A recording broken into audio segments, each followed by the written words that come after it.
Statue here of the policeman who kept the crew in line back in the day, Yachties they were known as, and in fact it's their reunion week this week. We'll be talking to them in just a couple of minutes. So we'll take you on board, we'll meet some Yachties and we'll hear some fun stories.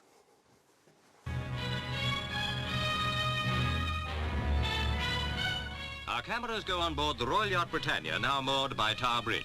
For almost 45 years, she served as a floating royal palace, a global business centre, and a family refuge away from the permanent scrutiny of public life. Her Majesty's Yacht Britannia hosted kings, queens, presidents and prime ministers, while the crew ensured everything ran to perfection, above and below decks. Rear entrance to the engine room. Former engineer Rushy, everyone has a nickname in the Royal Navy of course, is showing us around. And here we are inside the mechanical palace of the Royal Yacht, because although she was a floating palace for the royal family, this was our cathedral down here.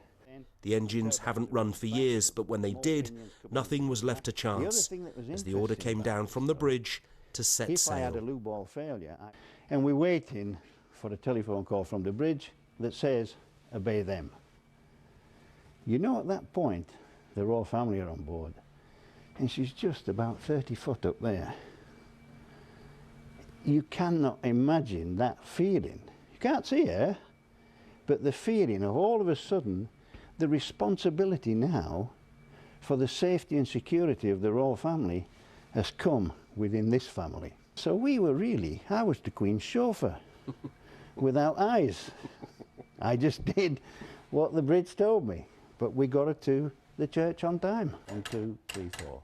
And of all the gauges, dials and warning lights, Rushy reckons this instrument, the inclinometer, that says if the ship is level, is the most important in the engine room, especially challenging when guests gathered on one side of the ship to watch the Royal Marines band. All these people are at a cocktail party, so when they go on the upper deck, each and every one of them is a spirit level. You're right. Because they've got a glass. So you can't afford them to put it down. Even Her Majesty's got a glass. Hang on a second. So you can't bluff it. Yeah. If you're not perpendicular, everyone will know. In the state dining room, these days available for hire and laid up for a dinner, we find former steward Peter Borord. It's not that he works here anymore, but he just can't resist making sure everything is shipshape. He recalls how the crew, known as Yachties, would have to set up and dismantle functions in a matter of minutes. So you had to bring the furniture down and pass the stairs, and 9 times out of 10 the Queen always used to, when I was there, would sit on the stairs after a long evening and go, and then talk to a lady in waiting, and it was quite fun. And many a time I had to ask her, excuse Your Majesty, would you mind moving? I had to bring the chairs down. Oh, am I in the way? Yes.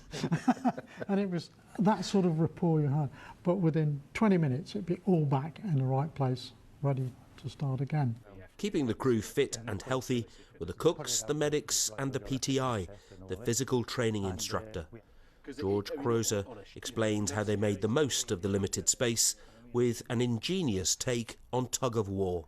There would be a team here, which is the port side, and you'd have the rope which would be laying up here. Right. And then it would go round the capstan, here, okay, across here to the capstan, and then down here you'd have the opposition. So they'd be sort of next to each other? Yeah, so you're throwing abuse at each other from either side. The Queen once described the Royal Yacht as a place where she could truly relax, and at the decommissioning in 1997 seemed visibly upset. Since then, Britannia was brought here to Leith near Edinburgh to become a tourist attraction. So now, the Royal Yacht that once took Britain to the rest of the world has visitors from around the world coming to Britannia.